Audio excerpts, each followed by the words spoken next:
Hey guys, before this video starts, I want to just throw out a quick disclaimer. I think that's the word you can use. I'm sitting against a black background right now.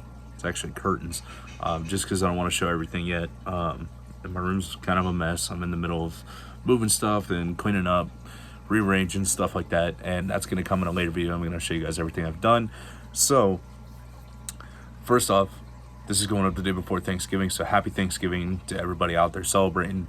I know this year's a little bit different. We're not all able to be with our families during the COVID stuff, so make sure you're out there staying safe, doing everything you can to stay safe. And I did want to say that I did create a Cryptic Riffs Facebook page, and you guys can head over to Facebook, search that up. It's a public group, and you can go ahead and join that. You guys can post, your tanks in there, your fish in there, your shrimp in there, whatever you keep, post it in there. I'd love to see it. Chat it up. Communicate. Let's talk to each other. Let's show each other our tanks and stuff like that. And ask questions. Let's teach each other. So.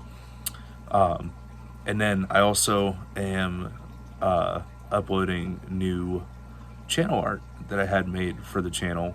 So be sure to click on the channel and check that out. And let's get into the video, guys. Ladies and gentlemen, boys and girls, welcome back to another video. I didn't keep my promise of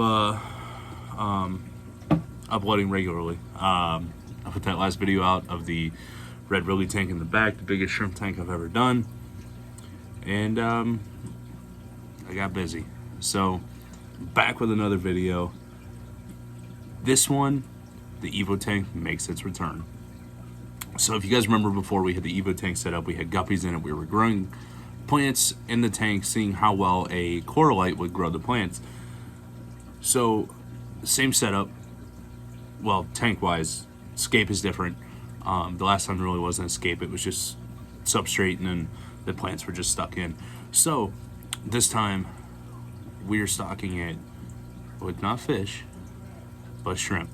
So this is gonna be our third shrimp tank, So right here I have, it's just in a post office box that I borrowed from work.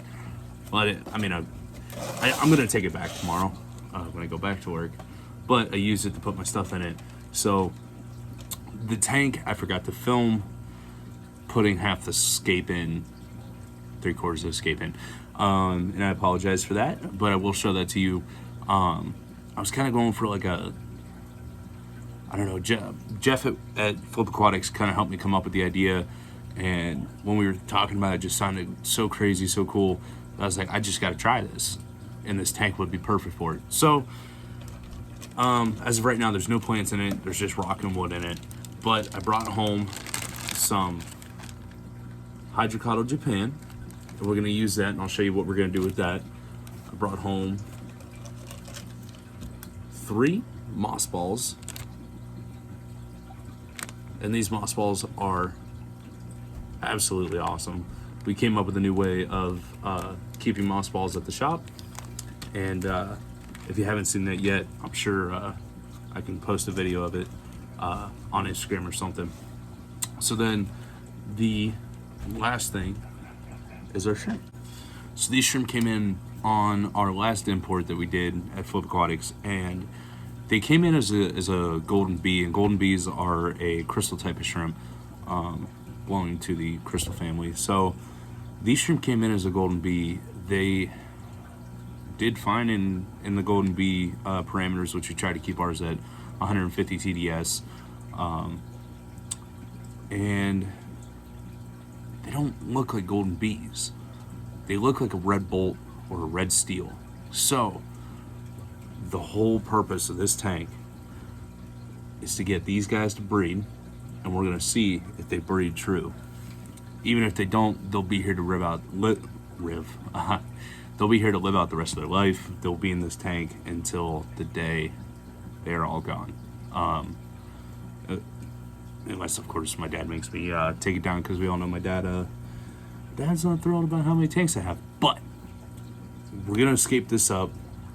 I have an idea. I'm gonna go ahead, I'm gonna turn this tank around, and And keep in mind, this concept is so that the tank is viewable from both sides of the both sides, whether you're standing on the other side or you're standing on sitting where I am at my desk, because I'm always here at my desk, whether it's playing Xbox or editing videos, playing computer games, stuff like that. So I love having a desk right next to my tank. And granted, there's a 75 gallon and there's a 40 gallon and there's two 10s down there that are literally right behind me. But having a tank directly next to my desk has always been something that I like. Just a little look over. It's like a calming thing. You get mad at a video game, you look over and you're just like, all right, I'm good, you know? So I'm gonna go ahead, I'm gonna flip the camera around and I'm gonna show you what we're doing with the scape, and we're gonna go ahead and we're gonna finish it. All right, so this is what we got going on. We took, this is Carib Sea, just regular sand. It's not a buffering sand, but it's nice and shiny. It's like a tannish white almost. And then we took Brightwell Rio Oscuro, the black, what is it, 1 millimeter fine or 3 millimeter fine, one of the two. Or no, I believe the 1 millimeter is the extra fine. Substrate, that's our buffer. That's gonna buffer our pH for the shrimp. And if you don't use Brightwell for your shrimp, obviously there are other options out there. In my opinion, Brightwell is the best. I haven't used it in the Caribbean tank specifically for the fact that it is very expensive in my mind. And the Fluval was just a cheaper option at the time. So, but we got our rock stacked up the back wall here against where the water comes out and flows in. My arm's in the way. There's a mark on my hand from a band-aid I cut myself on a wire wheel. I was working on a lawnmower. But anyways, but we put the sticks in here, and the sticks just kind of come out of the rock and stuff like that. And what this made me think of was, if you ever seen the movie Lion King, because who hasn't, the big gulch, in the if I get my other hand in front of the camera, the big gulch that's where Simba gets chased by the wildebeest. He's running from the wildebeest. It kind of reminds me of that. It's kind of like a dead Badlands area. But what we're gonna do with the hydrocotyle that we brought home is this hydrocotyle is gonna grow up this rock, like as if it's coming back to life. It's gaining life again. And then I have a piece of wood that we're gonna put down here. It's gonna look like it's coming out of the substrate, like it's fallen, it's kind of buried. And we're gonna put some of these moss balls around and maybe on it, and it's gonna look like this area is just coming, it's starting to come back to life little by little. And slowly as the plants grow, the hydrocotyle is gonna grow up and up the rock, and it's just gonna look fantastic. So I'm gonna go ahead, set the camera, and I'm gonna finish scaping this. But I am gonna drain this before I do this, simply because this is just my regular water that I use for my fish tanks. I have RO water remineralized for these golden bees. Is that golden bees? And once we get the rest of the scape in there, then we'll go ahead and we'll fill the tank.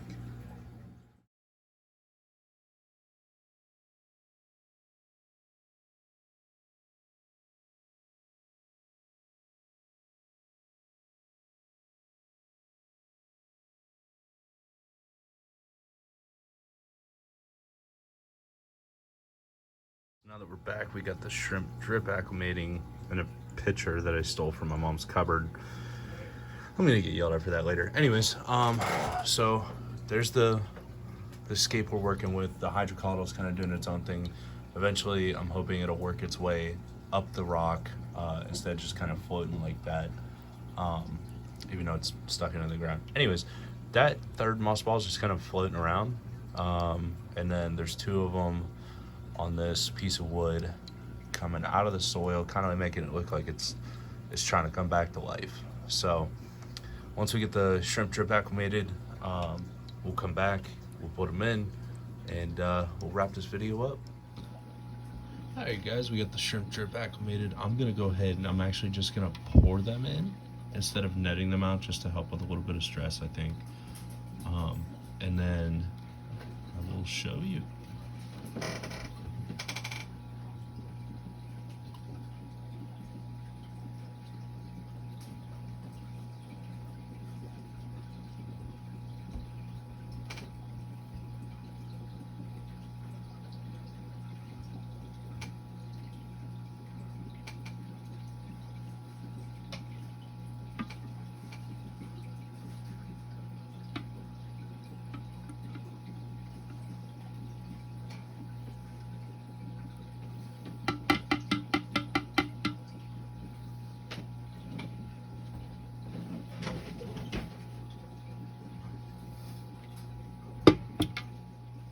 Alright guys, we got the shrimp in the tank. Of course they're not, excuse me, completely colored up, but I'll take you in for a look. And of course the blue light does mess up capturing on my phone, so the color isn't perfect. Some of them are hiding, some of them are out, but most importantly, I'll set my tripod back down. They're in the tank. Alright guys, I hope you enjoyed the video. I sure did, filming it. The shrimp are in the tank. They seem to be a little, pretty happy. They're already walking around, swimming around a little bit. They're foraging for food. I'm gonna go ahead and give them a little bit of food, just because they haven't eaten, and they're all hanging out on the tree. They're climbing on the rocks. So this tank is definitely gonna turn into something cool. But even that, it's a breeding project as well. So if you guys enjoyed the video, be sure to leave a thumbs up. I always love to see it. And if you haven't subscribed yet, hit that subscribe button, ring that little notification bell so you get a notification anytime I post a video. To support me, it's absolutely free to hit that button. And as always guys, I will catch you in the next one. I said next video. Yeah, take care of each other.